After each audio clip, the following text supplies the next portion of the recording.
Hello students, आज हम लोग शुरू करेंगे इलेक्ट्रोकेमिस्ट्री। सबसे पहले देखते हैं फॉर्मूलाज। फॉर्मूला में देखिए, सबसे पहले अगर आपके पास एक इलेक्ट्रोकेमिकल सेल है तो वो दो चैम्बर्स में होगा। एक चैम्बर एनोड जो कि लेफ्ट साइड होगा, एक चैम्बर कैथोड जो कि राइट साइड होगा। तो अगर हम ऐसे एक इलेक्ट्रोकेमिकल सेल का इलेक्ट्रोड पोटेंशियल निकालेंगे तो वो आएगा ई cathode minus E anode. Not आपको पता है स्टैंडर्ड कंडीशंस के लिए लगता है। स्टैंडर्ड कंडीशन का मतलब जब प्रेशर हमारा 1 एटमॉस्फेयर हो, टेम्परेचर हमारा 298 केल्विन हो और कॉन्सेंट्रेशन यूनिटी हो, तो उस कंडीशन को हम कहते हैं स्टैंडर्ड कंडीशंस। ओके, इसी पे बेस करके हम नस्ट इक्वेशन बनाते हैं। देखिए नस्ट इक्वेशन क्या है, E cell is equals to E naught cell minus 2.303 R T upon N F log P upon R. R आप लोग जानते हैं, इसकी वैल्यू होगी 8.314। टेम्परेचर स्टैंडर्ड रखना है 298 एंड एफ जो है वो फैराडे कांस्टेंट है, उसका एग्जैक्ट वैल्यू है 96487 कूलाम पर मोल। राउंड ऑफ करके हम 96500 रखते हैं। इन वैल्यूज को अगर आप यहाँ पे पुट कर देंगे तो ये पूरा सॉल्व होके आ जाएगा 0.0591 अपॉन एन लॉग पी मतलब प्रोडक्ट, आर मतलब reactant in the ionic form. Suppose मैंने जिंक लिया है तो मुझे जिंक नहीं लिखना है, जिंक आयन लिखना है। कॉपर लिया है तो कॉपर आयन रखना है। तो ये इनका कॉन्सेंट्रेशन आयनिक फॉर्म में। तो ये आपका फॉर्मूला हो गया इलेक्ट्रोड पोटेंशियल निकालने का with the help of the Nernst equation. N को फिर से याद रखिए, नंबर ऑफ इलेक्ट्रॉन एक्सचेंज। कोई भी रिडॉक्स रिएक्शन आपके सामने हो रही है, ठीक है, उस रिडॉक्स रिएक्शन में एक कंपाउंड ऑक्सीडाइज हो रहा है, एक रिड्यूस हो रहा है, तो जितने नंबर ऑफ इलेक्ट्रॉन एक्सचेंज हो रहे हैं इस ऑक्सीडेशन रिडक्शन प्रोसेस में, वो हम यहाँ पर एन की जगह रखते हैं। ऑलराइट, इसमें बेस न्यूमेरिकल एकदम सीधे सीधे वैल्यू रखते जाइए, न्यूमेरिकल का आंसर निकालते जाइए। इसके बाद अगला टर्म है Gibbs free energy. Delta G आप जानते हैं, थर्मोडायनेमिक्स में आपने क्लास 11th में पढ़ा था। वहां जो गिब्स फ्री एनर्जी आपने पढ़ी थी, ये वही एनर्जी है। इसके फॉर्मूले में एक नेगेटिव साइन मैंडेटरी होता है because it is the energy released. Release का मतलब एक्सोथर्मिक, एक्सोथर्मिक का मतलब एक माइनस का साइन। फॉर्मूला होता है एन एफ ई सेल। अब आप इसको जानते हैं, देखिए यहाँ पे एन आपको पता है number of electron exchange during a redox reaction. F आपका फेराडेज कांस्टेंट है 96487 कूलाम्स पर मोल। एंड ई सेल और ई नॉट सेल अभी डिपेंड करता है आप किस कंडीशन में निकाल रहे हैं। आप ई सेल रख के भी निकाल सकते हैं, आप ई नॉट सेल रख के भी निकाल सकते हैं। आगे चलिए, डेल्टा जी का एक और फॉर्मूला है, ये आपने 11th में पढ़ा था थर्मोडायनेमिक्स में। सेम फॉर्मूला मैंने यहाँ पर रखा है -2.303 आर टी लॉग के। और के को आपको पता है क्या है, इक्विलिब्रियम कांस्टेंट। के लिखिए, के सी लिखिए। इसके बाद में ये तो हुआ आपका इलेक्ट्रोड पोटेंशियल पे बेस्ड फॉर्मूला। इसके बाद इलेक्ट्रोकेमिस्ट्री में एक फॉर्मूला का सेक्शन ऐसा भी है जो आपको थोड़ा कंफ्यूज करता है ना। तो आज हमने उसको एक कंपैरेटिव मैनर में लिखा है सो दैट आप कंपैरिजन से पढ़ेंगे तो आपको कंफ्यूजन नहीं होगा। देखिए दूसरा सेक्शन क्या है, दूसरा सेक्शन इस बात पर बेस्ड है कि अगर हमने एक वायर लिया, मान लीजिए एक वायर है ना, इसकी लेंथ एल है, इसका area of cross section A है, इसका जो रेजिस्टेंस है वो कैपिटल आर है, तो क्या क्या डेटा हम इससे कैलकुलेट कर सकते हैं। देखिए सबसे पहले रेजिस्टेंस, रेजिस्टेंस आपने पढ़ा हुआ है फिजिक्स में।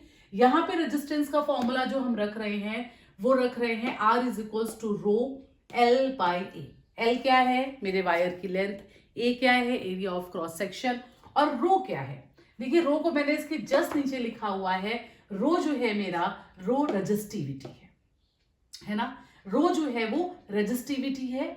आप अगर देखेंगे तो आपको ये दिखाई देगा कि रो का फॉर्मूला यहीं से एडजस्ट कर लीजिए, रो इज इक्वल्स टू आर, ये ए इधर ले जाइए, एल नीचे ले आइए, तो रेजिस्टिविटी हो गई आपकी। यूनिट देखिए ओम मीटर, और रेजिस्टेंस की यूनिट आप जानते हैं वो तो हमेशा से ओम होती थी, ओम रहेगी। ऑलराइट, अब एक तो चीज ये है कि कहीं पर भी करंट फ्लो होने में जो हिंडरेंस है वो रेजिस्टेंस है, ये आपने फिजिक्स में पढ़ा है।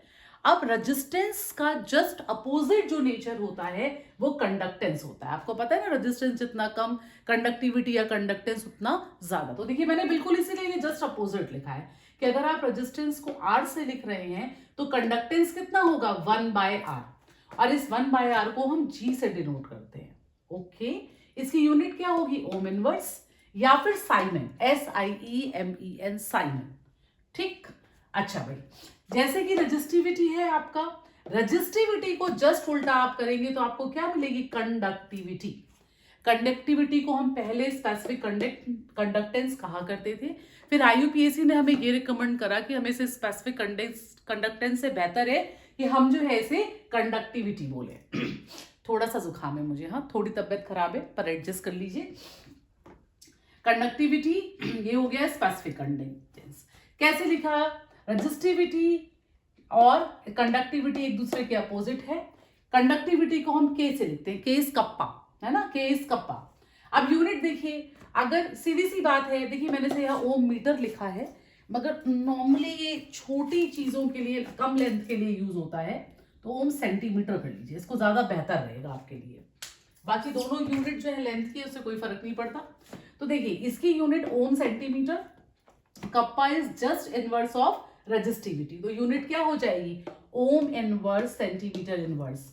और अभी अभी आपने कंडक्टेंस में कहा था कि ओम इनवर्स को हम साइमन भी कह सकते हैं, मतलब बोथ आर इक्विवेलेंट।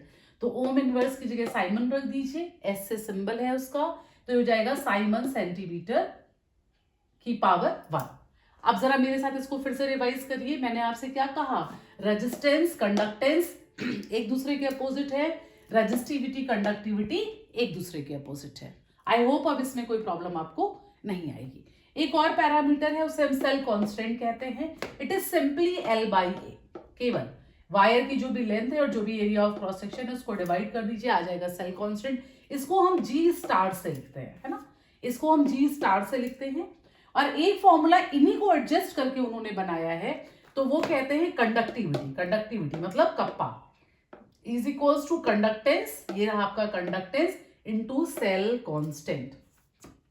इस फॉर्मूले को आप नहीं भी याद करेंगे तो कोई प्रॉब्लम नहीं है, कारण क्या है ना, आप वैल्यूज एडजस्ट करके रखेंगे तो ये अपने आप आ जाएगा। बट कहीं कहीं बुक्स में दिया रहता है, तो मैंने भी लिख दिया है यहाँ पे, conductivity is equals to conductance into cell constant. यानी कि सेल कांस्टेंट का मतलब क्या हो गया, कंडक्टिविटी अपॉन कंडक्टेंस। ऑलराइट, एक और सेगमेंट है इसका, वो सेगमेंट वो ये कहते हैं कि सपोज हमारे पास एक इलेक्ट्रोलाइट है और वो डिसोसिएट हो रहा है। भाई इलेक्ट्रोलाइट है तो डिसोसिएट तो होगा ही होगा। मान लीजिए हमारे पास NaCl है, तो NaCl को अगर मैं डिसोसिएट करूं तो it will give me Na plus ion and Cl minus ion. अब आपको अच्छी तरीके से पता है कि ये कैटायन है, तो अगर मैंने इसकी कंडक्टिविटी निकाली तो मैंने इसे लैम्डा कैटायन लिख दिया और इसको मैंने लैम्डा एनायन लिख दिया। NaCl है तो 1:1 का रेशियो है। अब आपको अच्छी तरीके से पता है, इसमें लॉ जैसी कोई चीज नहीं है कि अगर मुझे NaCl की टोटल कंडक्टिविटी पता करनी हो तो conductivity created by cation plus conductivity created by anion, दोनों को ऐड ऑन कर दीजिए, राइट। अब मान लीजिए मेरे पास इसकी जगह पर AlCl3 है। अब AlCl3 मुझे क्या देगा, AlCl3 एक एल्यूमिनियम का आयन देगा और 3 देगा क्लोरीन के आयन, है ना, एक एल्यूमिनियम का आयन देगा और एक 3 देगा साथ में 3Cl माइनस। यानी अब क्या करना होगा, कैटायन का तो ठीक है, मगर जब एनायन की बात करेंगे तो उसमें मुझे 3 के टर्म से मल्टीप्लाई करना पड़ेगा। तो AlCl3 की जो टोटल कंडक्टिविटी निकलेगी वो 1 टाइम कैटायन और 3 टाइम अगर हम एनायन को मल्टीप्लाई करेंगे तो हमें ये वैल्यू आ जाएगी। और ये जो प्रोसीजर आप कर रहे हैं, इसी को मिस्टर कोलरॉच ने एक लॉ के फॉर्म में दिया था, जिसको हम कहते हैं Kohlrausch law of independent migration of ions. उसका फॉर्मूला देखिए मैंने यहाँ आपके लिए लिखा है कि total conductivity is equals to total conductivity generated by cation plus total conductivity generated by anion. N क्या है, number of particles of cation, n क्या है, number of particles of anion. Kohlrausch law बहुत इजी है और हर साल कोलरॉच law पे एक न्यूमेरिकल तो 2 मार्क्स का आता ही आता है, ठीक, ओके। इसके बाद देखिए बाकी का सेगमेंट है, 2-3 छोटी छोटी चीजें हमने और निकाली है। एक हमने निकाली है मोलर कंडक्टिविटी, कई बार न्यूमेरिकल मोलर कंडक्टिविटी पे आता है, लगभग हर साल ही आता है। क्या फॉर्मूला है मोलर कंडक्टिविटी का, मोलर कंडक्टिविटी का फॉर्मूला है कप्पा अपॉन सी। कप्पा ढूंढिए कहाँ था, ये रहा कप्पा, देखिए कंडक्टिविटी है ना, और सी क्या है आपका, सी है कॉन्सेंट्रेशन, जो कि यहाँ पे हम रखेंगे मोलैरिटी में, बिकॉज हम नॉर्मल सोल्यूशन पर लीटर्स बना रहे हैं, ठीक, अब एक छोटा सा प्रिकॉशन देखिए, अगर आपने molar conductivity siemens metre square mole inverse में रखी है तो फॉर्मूला आप ये यूज करेंगे, मगर आपको पता है कि हम नॉर्मल कैलकुलेशन मोस्टली सेंटीमीटर्स में करते हैं, तो जब सेंटीमीटर में कैलकुलेशन करेंगे तो ये यूनिट कन्वर्जन के बाद में इसमें 1000 से मल्टीप्लाई होगा, राइट। क्योंकि आप सेंटीमीटर में यूज करते हैं, यही रीजन है कि मोस्ट ऑफ द फॉर्मूला में आप 1000 से मल्टीप्लाई करते हैं। देखिए डिटेलिंग इसकी बहुत है, मैंने कोशिश करी कि मैं इसको कट शॉर्ट करके सिर्फ उतना कर दूं जितने से आपका काम चल जाएगा, है ना। बाकी डिटेल जब इस पे वीडियो बनाएंगे तब इसकी डिटेलिंग की बात कर लेंगे।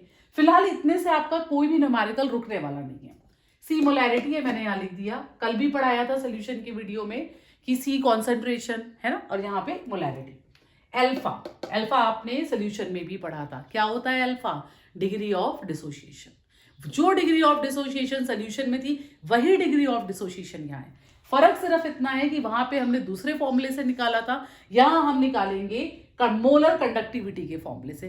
देखिए अल्फा एक रेशियो होता है, आपको पता है, दो मोलर कंडक्टिविटीज का हमने यहाँ पे रेशियो करा है, एक मोलर कंडक्टिविटी एट सी मतलब किसी गिवन कॉन्सेंट्रेशन पे, और दूसरी मोलर कंडक्टिविटी नॉट मतलब लिमिटिंग मोलर कंडक्टिविटी।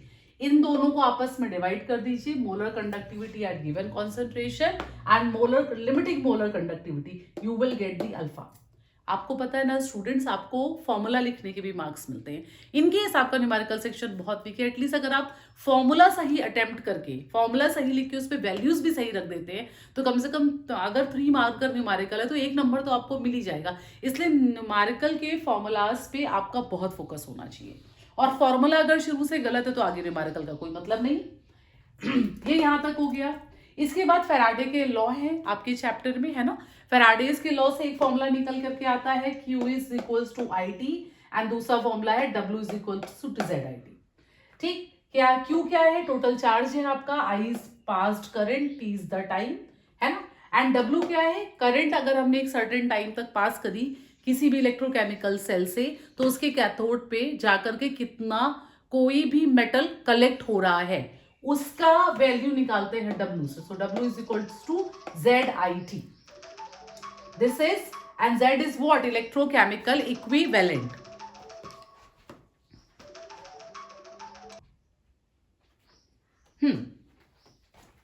Z क्या है, इसको ECE भी कहते हैं, it is electrochemical equivalent.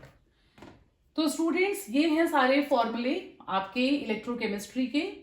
In formulas को सबसे पहले लिख के प्रैक्टिस करिए, इस सेक्शन को कंपैरेटिव मैनर में याद करिए, आप फॉर्मूलाज रेडी करिए, हम नेक्स्ट वीडियो में न्यूमेरिकल लगाना शुरू करेंगे। Thank you.